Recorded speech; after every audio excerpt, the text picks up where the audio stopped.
Bienvenue sur Africa 24 dans cette nouvelle édition du 12-15. Voici les titres de l'actualité.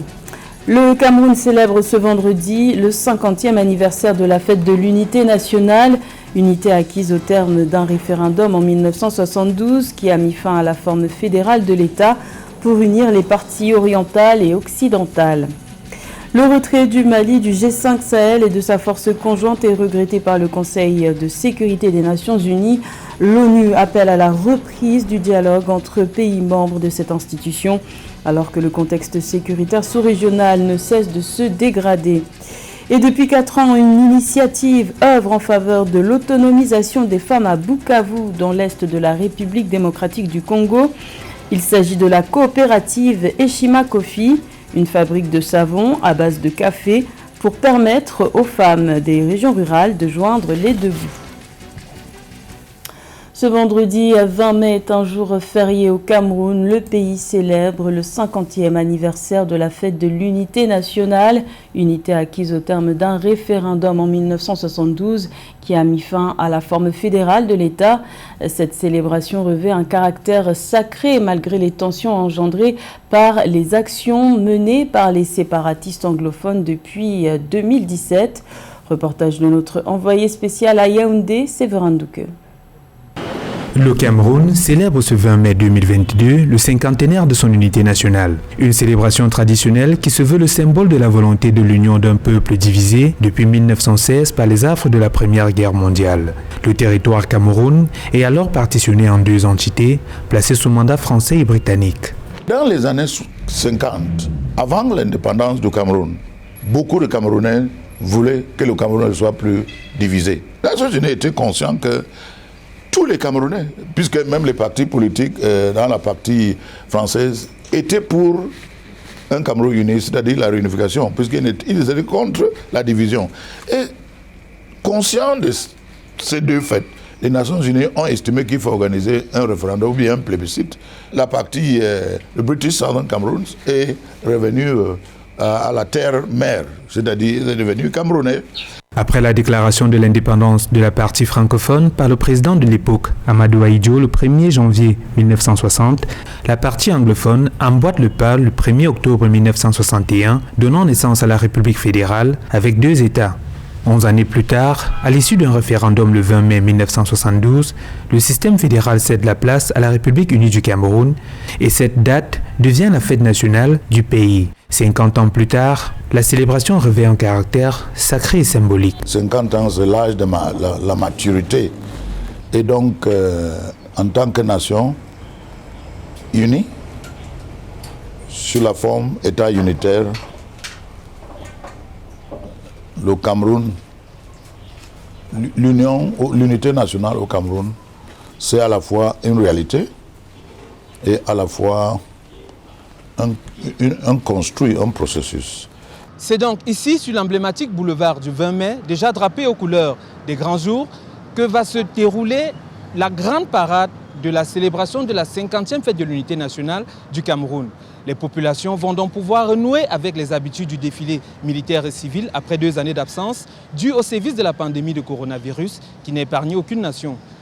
Pour cette édition donc, plus d'une 50aine de carrés de 149 personnes sont attendus. Ils vont battre le pavé pendant 90 minutes chrono pour donner à cette cérémonie tout son prestige. Depuis le boulevard du 20 mai à Yaoundé au Cameroun, je suis Séverin Douke pour Africa 24. Le Conseil de sécurité des Nations Unies, dont les membres se sont réunis le 18 mai, déplore le retrait du Mali du G5 Sahel, institution sous-régionale créée en 2014. Ce retrait met en péril la situation sécuritaire déjà précaire de la sous-région. Pour tenter de trouver une issue à cette crise, l'ONU appelle au dialogue. Des explications de Roberto Bogbe. Aux Nations Unies, la sous-secrétaire générale pour l'Afrique a regretté ce 18 mai devant le Conseil de sécurité la décision des autorités de transition du Mali de se retirer du G5 Sahel et de sa force conjointe alors que le contexte sécuritaire dans la région ne cesse de se dégrader. Martha Ama Kiapobe a prévenu qu'il s'agit très certainement d'un recul pour le Sahel, un avis partagé par la plupart des délégations. Le terrorisme et l'insécurité continuent de se propager, dévastant la vie de millions de personnes. Les civils sont souvent les principales victimes des actes terroristes. Les souffrances et les pertes que subissent les populations civiles aux mains des groupes terroristes sont indescriptibles. Selon la haute responsable onusienne, la décision des autorités de transition maliennes, le 15 mai dernier, de se retirer du G5 Sahel et de sa force conjointe est à la fois malheureuse et regrettable. Elle a rappelé que la force conjointe du G5 Sahel avait été créée par les chefs d'État du G5, portés par une vision commune et leur volonté de prendre leur destin en main et de lutter frontalement contre le terrorisme au Sahel. Globalement, le gouvernement a fait deux constats. Le premier constat, c'est d'abord la discrimination. Discrimination évidemment négative, dont le Mali est victime. Et l'une des facettes visibles de cette discrimination est l'application de règles différentes à une situation identique. Nous le rappelons ici que le Tchad, tout comme le Mali, traverse en tout cas une transition politique.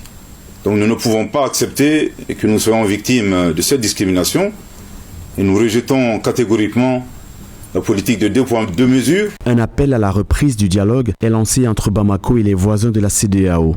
De nombreux membres du Conseil disent attendre avec impatience les résultats de l'évaluation stratégique conjointe sur le G5, une étude pilotée par Mahamadou Issoufou, l'ancien président du Niger. Œuvrer pour l'autonomisation des femmes, c'est le but de la coopérative Eshima Kofi, lancée en 2018 à Bukavu, capitale du sud Kivu, dans l'est de la République démocratique du Congo. Depuis sa création, cette fabrique à savon à base de café a aidé plus d'1 million de femmes des régions rurales. Plus de détails avec Zara Mohamed Moutiou. Solange Kouidja Kairiri travaillait dans la communication jusqu'à ce qu'un de ses clients qui avait une plantation de café l'initie au métier de producteur de café. En 2018, elle a lancé Eshima Kofi, une coopérative qui constitue aujourd'hui une source de revenus pour plusieurs femmes issues des zones rurales de l'Est de la République démocratique du Congo. Une fois que la femme produit les cafés, la femme est membre de notre coopérative, elle va vendre son café à un bon prix, elle aura accès au marché par d'intermédiaires, elle amène le café à la coopérative. Nous-mêmes, coopérative, nous négocions avec l'acheteur, soit un acheteur au niveau local ou au niveau international. La femme membre de notre coopérative a la garantie de vendre son café à un bon prix. 1500 femmes sont employées ici à Bukavu dans cette usine qui transforme le café en pain de savon. De gros blocs bruns sont soigneusement découpés en rectangles puis emballés à la main, malgré les difficultés, notamment celles liées aux coupures régulières d'électricité. Solange Kouidja Kairiri évoque aussi la problématique concernant l'accès aux infrastructures routières dans cette région reculée de la République démocratique du Congo. La première difficulté, on a d'abord le problème des routes. C'est une difficulté majeure parce que le café est cultivé dans les territoires. Il n'y a pas de routes dessertes agricoles, elles sont en délabrement très avancé. Il y a aussi le problème de l'électricité. Vous voyez dans l'usine ici, s'il y avait l'électricité, peut-être on allait déjà moderniser et commencer à travailler toujours avec les machines. Il y a aussi le problème de financement. Et c'est un combat que la coopérative livre au quotidien pour parvenir à produire des milliers de savons à base de café par semaine. Ils sont vendus dans 5 provinces de la République démocratique du Congo. Le produit est également commercialisé à l'extérieur du pays, au Burundi et au Rwanda. L'entrepreneuriat était à l'honneur de la 14e édition du FEMUA, Festival des musiques urbaines d'Anoumabo, qui s'est tenu du 10 au 15 mai en Côte d'Ivoire. Cette année, les festivités étaient placées sous le signe de la promotion des industries créatives culturelles. Retour sur cet événement avec Amenej. C'est San Pedro, la métropolitaine, qui a accueilli le Festival des musiques urbaines d'Anoumabo, FEMUA 2022, à Abidjan, en Côte d'Ivoire. Tenu du 10 au 15 mai et placée sous le signe de l'entrepreneuriat et l'employabilité, la 14e édition de l'événement, clôturée par un concert, a connu la participation de plusieurs autorités. Félix Anoblé, maire de la ville haute, n'a pas manqué de lancer un appel à la jeunesse. Il est possible de dire à ces jeunes qui pensent que tout est difficile, que tout est impossible, que rien n'est impossible quand on a la volonté du travail. Et l'exemple qu'on a, le modèle qu'on a, est celui qui porte ce festival, c'est Assalfo lui-même.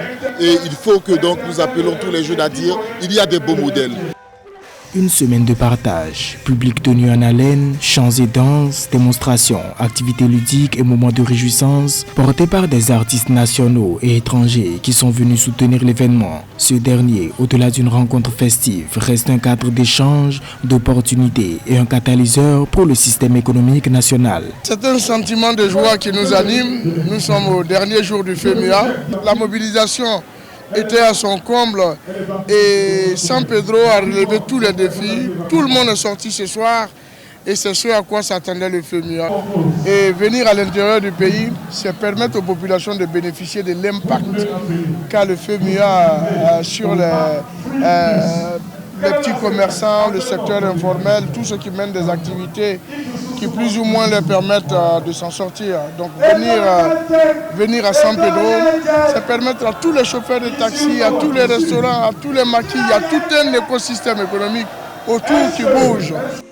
Le FEMUA 14 a tenu à rendre un hommage à Papa Wemba, star de la musique congolaise, décédé en 2016 après un malaise sur la scène de ce même festival. Le Festival des musiques urbaines d'Anoumambo est une initiative de promotion des industries créatives culturelles qui jusque-là demeure l'un des plus grands événements d'Afrique subsaharienne. À la page sport, coup franc dans la sphère du football. 3 femmes arbitres ont été désignées par la commission des arbitres de la FIFA pour officier lors de la Coupe du Monde qui se jouera au Qatar au mois de novembre. Et parmi elles figure une Africaine, la Rwandaise Salima Mukansanga. Elle avait déjà fait parler d'elle en devenant en janvier dernier la première femme à arbitrer un match de la Coupe d'Afrique des Nations au Cameroun. En se rendant au Qatar, elle deviendra la première femme africaine à arbitrer un match au mondial de football masculin. Le grand tournoi de tennis Roland-Garros débute ce dimanche 22 mai à Paris, en France. Ce tournoi est considéré comme l'un des plus difficiles au sein du Grand Chelem en raison de sa terre battue. 4 Africains participeront à cette édition. Le point avec José Douglas. Ces internationaux de France sur terre battue se déroulant lors de la dernière semaine de mai et la première semaine de juin chaque année et font partie des 4 tournois du Grand Chelem. L'Espagnol Rafael Nadal détient le nombre de victoires. Va-t-il encore soulever le trophée le dimanche 5 juin? En tout cas, plusieurs joueurs du continent africain ont déjà foulé cette terre battue, comme les Sud-Africains Wayne Ferreira, Bob Hewitt, Johan Kriek, Kevin Curran, le Marocain Younes El Enaoui, le Zimbabwéen Byron Blake, l'Égyptien Ismaël El Shafei, le Sénégalais Yaya Doumbia, le Nigérian Douka Odizor ou encore le Tunisien Malek Jaziri. Le Sud-Africain Kevin Anderson, 35 ans, qui prend sa retraite et rappelez-vous, il s'était hissé en finale de Wimbledon en 2017 et 2018. Je ne me souviens pas d'un moment de ma vie où je ne jouais pas au tennis. J'ai commencé ce voyage il y a 30 ans lorsque mon père a mis une raquette dans mes mains et m'a dit que je deviendrais l'un des meilleurs joueurs du monde si j'étais prêt à travailler dur. Le tirage au sort s'est effectué ce jeudi 19 mai. D'abord chez les hommes, nous retrouvons le Sud-Africain Lord Harris qui rencontrera au premier tour le Français Richard Gasquet et puis un clin d'œil également à Joe Wilfried Tsonga. Côté femmes, l'Égyptienne Sherif Maillard sera face à l'Ukrainienne Marta Kostwick. La Tunisienne Ons Jabeur sera face à la Polonaise Magda Linette. C'est effectivement d'avoir beaucoup d'impatience, d'excitation. Le tennis professionnel aujourd'hui, chez les garçons comme chez les filles, et spécialement cette année, est hyper ouvert.